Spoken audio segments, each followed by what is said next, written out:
ጤና ይስጥልኝ። ይህ ኢትዮ ዴስክ ነው።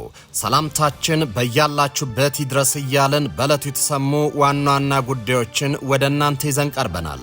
ቻናላችንን ላይክ፣ ሼር እና ሰብስክራይብ ታደርጉ ዘንድ እየጋበዝን የዕለቱን ዜናዎች አበይት ነጥቦችን በማስቀደም አሁን እንጀምራለን። ህወሓት የፌደራል መንግስቱን ጠላት ሲል በይፋ ፈረጀ። ብልጽግናን ለመውጋት ከበቂ በላይ ምክንያት አለን ሲልም ጦርነትን ለመጀመር መዘጋጀቱን በይፋ አረጋግጧል። ታዳምጡታላችሁ።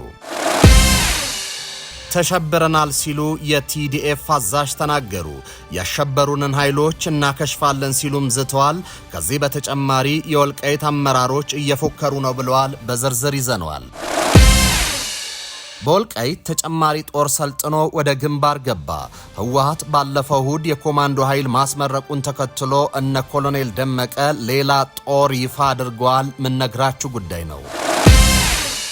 ትናንት አዲስ አበባ የገቡት የህንድ ጠቅላይ ሚኒስትር ትልልቅ ስምምነቶችን ከጠቅላይ ሚኒስትር አብይ ጋር ተፈራረሙ። የስምምነቱ ይዘት የተመለከተ ዘገባን ይዘናል። የተወደዳችሁና የተከበራችሁ የቻናላችን ቤተሰቦች እነዚህንና ሌሎችን መረጃዎች ይዘናል። አሁን በዝርዝር ወደምንመለከታቸው መረጃዎች እናመራለን። በ840 ሺህ ብር ቅድመ ክፍያ ከቤተ መንግስት አቅራቢያ ፒያሳ ላይ በፍሬንድሺፕ እና በአራዳ ፓርክ በተከበበው የሜሪት ፕሮፐርቲስ ቅንጡ የሆነ የመኖሪያ መንደር ላይ 65% ለሚከፍሉ 35% ቅናሽ የተደረገባቸውን ቤቶች ማግኘት ይችላሉ። ባለ 2 መኝታ በ5.4 ሚሊዮን ሙሉ ክፍያ፣ ባለ 3 መኝታ በ7.8 ሚሊዮን ሙሉ ክፍያ እንዲሁም የግንባታውን ሂደት እያዩ የሚከፍሉበትን አማራጭ ከ10% ቅድመ ክፍያ ጀምሮ አቅርበንልዎታል። ባለ 2 መኝታ በ840 ሺህ ብር፣ ባለ 3 መኝታ በ1.2 ሚሊዮን ቅድመ ክፍያ እኛ ጋር ማግኘት ይችላሉ። ምን ይሄ ብቻ 40% የተረጋገጠ የባንክ ብድርም አመቻችተናል። ይህንን ዘመናዊ መንደር የግሉ ለማድረግ ታች ባሉት ስልኮች ይደውሉልን። ህወሓት የፌደራል መንግስቱን ጠላት ሲል ፈረጀ። ብልጽግናን ለመውጋት ከበቂ በላይ ምክንያት አለን ሲልም ጦርነት ለመጀመር መዘጋጀቱን አረጋግጧል። ህወሓት አዲስ ባወጣው ሳምንታዊ መግለጫ በትግራይ ላይ አንዣበበውን ጦርነት በሩቁ ለማስቀረት እየተዘጋጀ መሆኑን ገልጿል። ህወሓት ጦርነትን በሩቁ ለማስቀረት የሚከተለው ስልት አይቀሬውን ፍልሚያ አስቀድሞ ከትግራይ ክልል እንዲሆን በማድረግ መሆኑን ተመላክቷል። ህወሓት በመግለጫው ዋና ትኩረቱ በእርሱ አገላለጽ ሉዓላዊነትና ህልውና ማረጋገጥ ላይ አድርጎ እንደሚታገልም አስታውቋል። በተለይ ወልቃይትን ወደ ትግራይ ማስመለስ ላይ የኃይል አንድነት ፈጥሮ እንደሚታገል የጠቆመ ሲሆን አፋር ክልል የመሸገውን ተቀናቃኙንም እንደሚያጠጋዝቷል። እንደተለመደው የፌደራል መንግስት ተደራራቢ ክሶች የቀረቡበት ሲሆን ትግራይን እረፍት ለመንሳት በመንቀሳቀስ ተወንጅሏል። የኢትዮጵያ መንግስት ህዝባችንን በመውረርና የተሰደዱ ወደ ቀያቸው እንዳይመለሱ በማድረግ የጀመረውን ዘር ማጥፋት እየቀጠለ ነው ሲል ህወሓት በመግለጫው ከሷል። እንዲሁም የፕሪቶሪያውን ግጭት የማቆም ስምምነት በመጣስ ባደራጃቸው ታጣቂዎች አማካኝነት ትግራይ ላይ ትንኮሳ ፈጽሟል ብሏል። ህወሓት በመግለጫው በፌደራል መንግስት ድጋፍ ጥቃት ከፍቶብኛል ያለው በአፋር ክልል የተደራጀው ሐራ መሬትን ነው። መንግስት የትግራይን በጀት በመቁረጥና የኢፈርትን የልማት ድርጅት የባንክ ሂሳብ በማገድ ኢኮኖሚያዊና ማህበራዊ ቀውስ እየፈጠረም ነው ብሏል። ህወሓት በመግለጫው የትግራይን ህዝብ ለማንበርከክ ሁሉንም አይነት ስልቶች እየተጠቀመ ነው ሲል ወንጅሏል። የፌደራል መንግስት ዳግም ደም አፋሳሽ ጦርነት ለመጀመር ትግራይን እየተነኮሰ መሆኑ ህወሓት ጠቁሟል። ይሁን እንጂ ራሱ ህወሓት ከፕሪቶሪያው ስምምነት የገባውን ግዴታ በመጣስ ወታደራዊ ኃይሉን ከማጠናከር አልፎ በቅርቡ በአፋር በኩል ትንኮሳ መፈጸሙ የሚታወስ ነው። ህወሓት በፕሪቶሪያው ስምምነት መጣስ ላይ በተደጋጋሚ በፌደራል መንግስት ላይ ክስ ቢያሰማም ራሱ የጣሳቸውን የስምምነት በርካታ ድንጋጌዎች አሉ። በህወሓት በኩል ከተፈጸሙ ጥሰቶች በአንድ ወር ውስጥ ይፈታል የተባለው ትጥቅ መደበቅ፣ አዲስ ታጣቂ ማሰልጠን፣ እንደ ራያ ያሉ አወዛጋቢ አካባቢዎችን በኃይል መቆጣጠር፣ የኢትዮጵያ ሉዓላዊነት ጥሶ ድንበር መክፈትና ከኤርትራ ጋር ግንኙነት መፍጠር ዋና ዋናዎቹ ናቸው። ህወሓት በትግራይ ላይ አንዣቧል ያለውን ጦርነት ከሩቅ ለማስቀረትና ውጫዊ ተጋላጭነትን ለመመከት የህዝብ ድጋፍ እንደሚያስፈልገው ገልጿል። ያለ ህዝብ ተሳትፎና ድጋፍ የሚያሳካው ነገር እንደሌለው የገለጸው ህወሓት በአንድነት ላይ የተመሰረተ ትግል ይስፋፋልም ብሏል። እነ ኮሎኔል ደመቀ ዘውዱ የተከዜ ዘብ ኃይላቸውን ከገጠር እስከ ከተማ ማሰልጠናቸውን ቀጥለዋል። በዛሬው ዕለትም ከፍተኛ ጭፍጨፋ ባስተናገደችው ማይካድራ ከተማ የሰለጠነ የተከዜ ዘብ ተመርቋል። ማይካድራ ላይ የተመረቀው የተከዜ ዘብ ተገቢውን ወታደራዊ ስልጠና የወሰደ ነው ተብሏል። ቁጥሩ በውል ባይታወቅም የተመረቀው የከተማ የተከዜ ዘብ ኃይል በርካታ መሆኑን የዞኑ ኮሚኒኬሽን ያሰራጨው ምስል ያመለክታል። እነ ኮሎኔል ደመቀ ዘውዱ የተከዜ ዘብ ኃይላቸውን ማጠናከር የጀመሩት ህወሓት ወልቃይትን ለመቆጣጠር መዘጋጀቱን በሚገልጽበት አጋጣሚ ነው። በፌዴራል መንግስትና በህወሓት መካከል የተፈጠረውን ውጥረት ተከትሎ በወልቃይት በኩል ጦርነት እንዳይቀሰቀስ ስጋት ተፈጥሯል። ህወሓት ባለፈው ሳምንት ባደረገው ስብሰባ ወልቃይትን ለመቆጣጠር ውሳኔ ማሳለፉ ይታወሳል። ህወሓት ወደ ጦርነት ከገባ ከአጋሮቹ ከኤርትራ ሻዕቢያና ከሱዳኑ ጀነራል አልቡርሃን ጋር በቀጥታ የሚያገናኘውን ወልቃይትን ለመቆጣጠር እንደሚንቀሳቀስ እየተናገረ ነው። ወልቃይት ላይ ሁሉም በየፊናቸው ጦሩን አሰልፎ በተጠንቀቅ የቆመ ሲሆን የነ ኮሎኔል ደመቀ ዘውዱ የተከዜ ዘብና መከላከያ ሰራዊት ተቀናጅቷል። የተከዜ ዘብ የሚሰለጥነው በመከላከያ ሰራዊቱ ድጋፍ ጭምር ሲሆን የጦርነቱ አዝማሚያ ወደ ወልቃይት ላይ ማዘንበሉ ከወዲሁ እየተነገረ ነው። የህወሓት ኃይሎችና የነ ኮሎኔል ደመቀ ዘውዱ ኃይል በተከዜ ወንዝ ዳር ማዶ ለማዶ እየተያዩ ይገኛሉ። ከሱዳን ድንበር ሸረሪና እስከ ተከዜ ጫፍ የተፋጠጡት ሁለቱ ኃይሎች ከዛሬ ነገ ጦርነቱን አፈነዱት ተብሎ እየተጠበቀ ነው። የነ ኮሎኔል ደመቀ ዘውዱ አስተዳደር የተከዜ ዘብ ኃይሉን ከጊዜ ወደ ጊዜ እያጠናከረ ይገኛል። ለዚህም የሚያቀርበው ምክንያት በህወሓት በኩል ጥቃት ይከፈትብኛል የሚል ነው። በህወሓት በኩል ደግሞ ወልቃይትን ወደ ትግራይ ካላስመለሰ ሰላም እንደማይኖር እየገለጸ ነው። ወልቃይትን ማስመለስ የትግሉ ዋና ዓላማ አድርጎ እየተንቀሳቀሰ ይገኛል። በከተማዋ በቦምብ እያሸበሩ ነው ሲሉ ጀነራሉ ከሰሱ። አሸብረውናል ያሏቸውን ኃይሎች ለማክሸፍ እንደሚንቀሳቀሱም ዝተዋል። በትግራይ ህልውናና ግዛታዊ አንድነት ላይ በየጊዜው የሚታየው ፉከራ እየጨመረ ነው ሲሉም አክለዋል። ጦርነትን ማስቀረት የምንችለው ስንሰለጥንና ስንታጠቅ ነው ያሉት ጀነራሉ ሽለላና ፉከራ ሳይሆን የተግባር ዝግጅት ነው የሚያስፈልገው። በመላ የወልቃይት አመራሮች ማለትም እነ ኮሎኔል ደመቀ በአደባባይ እየፎከሩ ነው ሲሉ በገደምዳሜ ዘልፈዋል። በወታደራዊ ትርኢት በታጀበ ኮማንዶ ኃይል ምርቃት ላይ ንግግር ያደረጉት ጀነራል ፍስሐ ወረራን የሚመክት ኃይል ገንብተናል ብለዋል። ጀነራሉ ከወረራና ጣልቃ ገብነት የሚቀበለን ህዝብ የለም ያሉ ሲሆን የቀጠለ ወታደራዊ ስልጠና የዚሁ አይበገሪነት ውጤት መሆኑን ገልጸዋል። የጦር ስልጠናው በትንሽ ኃይል ታላላቅ ድሎችን ማግኘት ያስችላል ያሉት ጀነራል የኮማንዶ ኃይሉ ልዩ ተልዕኮ የተዘጋጀ መሆኑን ጠቁመዋል። ከወልቃይት ጫፍ እስከ ራያ የተሰማራው የህወሓት ጦር የሚመሩ ጀነራሎች በአንድ ላይ በተሰባሰቡበት በአዲግራቱ ወታደራዊ ትርኢት መድረክ ላይ ኃይላቸውን ለውጊያ ዝግጁ መሆኑን ገልጸዋል። ጀነራሎቹ ለምን እንደሚዋጋና እንደሚሰራ የሚያስረዳ ሰራዊት ገንብተናል የሚል መልእክትም አስተላልፈዋል። ጠላት መጥቶብሃል እያሉ እያስፈራሩ መክት ዝመት አይደለም፣ ነገር ግን ብቁ ወታደር መኖር አለበት። አሁን ያለችውና የወደፊቷ ትግራይ የተዘጋጀ ሰራዊት ያስፈልጋታል። በሁሉም ረገድ መዘጋጀት አለብን። ይህንን የምናደርገው ጦርነትን ለማስቀረት ካልሆነ ደግሞ ኪሳራውን ለመቀነስ ነው በማለት አብራርተዋል። ጀነራሉ በዚህ ንግግራቸው በከተሞች አመጽ ለመቀስቀስና ቦምብ ጥቃት በመፈጸም ሊያሸብሩን እየሞከሩ ነው ያሉ ሲሆን ይህን የሚያደርጉትም ከኛ ወገን የነበሩ አካላት ናቸው ሲሉ ከሰዋል። በኢትዮጵያ ይፋ የሥራ ጉብኝት በማድረግ ላይ ያሉት የህንዱ ጠቅላይ ሚኒስትር ናሬንድራ ሞዲ ከኢትዮጵያ ጠቅላይ ሚኒስትር ዶክተር አብይ አህመድ ጋር በጋራ በመሆን 3 ቁልፍ የመግባቢያ ስምምነቶችን መፈራረማቸው ተገለጸ።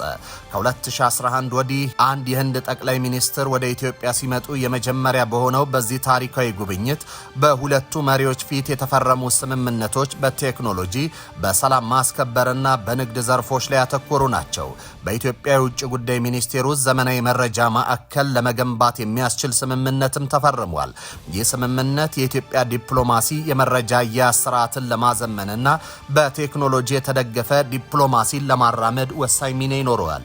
በተባበሩት መንግስታት ድርጅት የሰላም ማስከበር ተልዕኮ ስምሪትና ስልጠና ላይ በጋራ ለመስራት የሚያስችል ስምምነት ተደርጓል። ህንድና ኢትዮጵያ በዓለም አቀፍ ሰላም ማስከበር ተልዕኮች ላይ ትልቅ አስተዋጽኦ ያላቸው ሀገራት እንደመሆናቸው የትብብር የአፍሪካ ቀንድና ቀይ ባህርን ጨምሮ ቀጠናዊ ደህንነትን ለማረጋገጥ ያላቸውን አቅም እንደሚያስተባብር ይታመናል። በጉምሩክ ጉዳዮች ላይ የጋራ ትብብርና አስተዳደራዊ ድጋፍ ለማድረግ የሚያስችል ስምምነትም ተፈርሟል። የስምምነት በሁለቱ ሀገራት መካከል ያለውን የንግድ ልውውጥ ለማቀላጠፍ፣ ህገወጥ ንግድን ለመቆጣጠርና የኢንቨስትመንት ሂደቱን ለማሳለጥ ከፍተኛ ፋይዳ ይኖረዋል።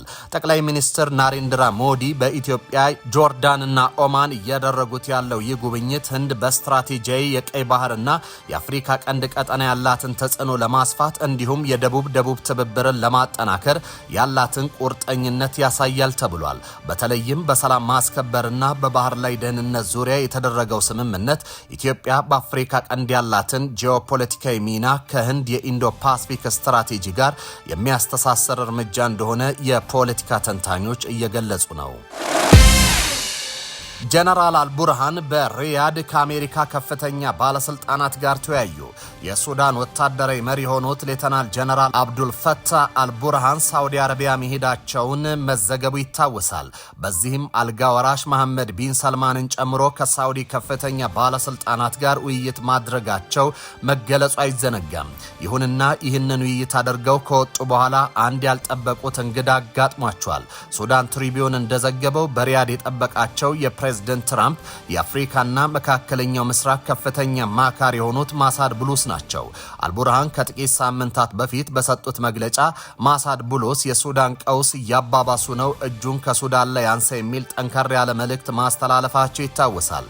ነገር ግን በሪያድ ከማሳድ ብሉስ ጋር ተገናኝተው ለመነጋገር መገደዳቸው ዘገባው አስታውቋል። ዲፕሎማቲክ ምንጮች በዋቢነት የጠቀሰው ዘገባው አልቡርሃን ከማሳድ ብሉስ ጋር ያደረጉት ውይይት ከፍተኛ የሰብአዊ ቀውስ ባለባቸው ዳርፉርና ኮርዶፋን ግዛቶች እርዳታ በሚደርስበት ሁኔታ ላይ ያተኮረ እንደሆነ ተገልጿል። እነዚህ ሁለት ግዛቶች አሁን በተቀናቃኙ ፈጥኖ ደራሽ ኃይል ቁጥጥር ስር ቢሆኑም አሜሪካና አውሮፓ ህብረት ሰብአዊ እርዳታ ማስገባት መጀመራቸው ይታወቃል።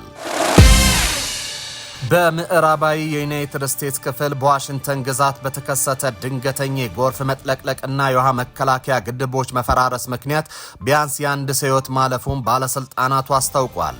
የሶኖሃሚሽ ካውንቲ ሸሪፍ ጽህፈት ቤት እንደገለጸው አደጋ የደረሰው ከሌሊቱ 7 ሰዓት ተኩል አካባቢ ነው።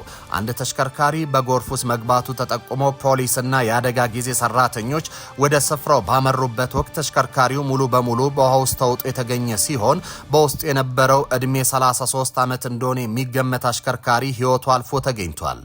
ፖሊስ እንዳመለከተው ግለሰቡ መንገዱን መዝጋቱን የሚያሳዩ ምልክቶች በመጣስ በጎርፍ ወደ ተጥለቀለቀው መንገድ ገብቷል። በዚህም ተሽከርካሪው ከመንገድ ወጥቶ 6 ጫማ ጥልቀት ወዳለው የውሃ ቦይ ውስጥ መግባቱ አደጋው ሊደርስ ችሏል። ይህ አሳዛኝ ክስተት የተሰማው በቱኪዋ ላይ የሚገኘው የዲስሞን ግድብ መፈራረሱን ተከትሎ ብሔራዊ የአየር ንብረት አገልግሎት የጎርፍ ማስጠንቀቂያና ቅድመ ማስጠንቀቂያ ትዕዛዝ በሰጠበት ማግስት ነው።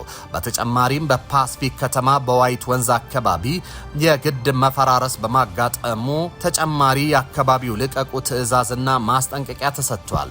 የአየር ንብረት አገልግሎት ሁኔታው አደገኛ መሆኑን በመግለጽ ነዋሪዎቹ በተጠራቀመ ወይም በሚንቀሳቀሱ ውሃ ውስጥ እንዳይነዱ እንዲሁም ተመለሱ፣ አትስጠሙ በማለት የመንገድ መከላከያዎችን ጥሰው እንዳያልፉ አሳስቧልም። የሱዳን ፈጥኖ ደራሽ ኃይሎች በኤልፋሽር ከተማ የፈጸሙት የጅምላ ግድያ አስክሬኖቹን በመቅበርና በማቃጠል ለመሸፈን እየሞከሩ መሆኑን የየል ዩኒቨርሲቲ የምርምር ቡድን አስታወቀ።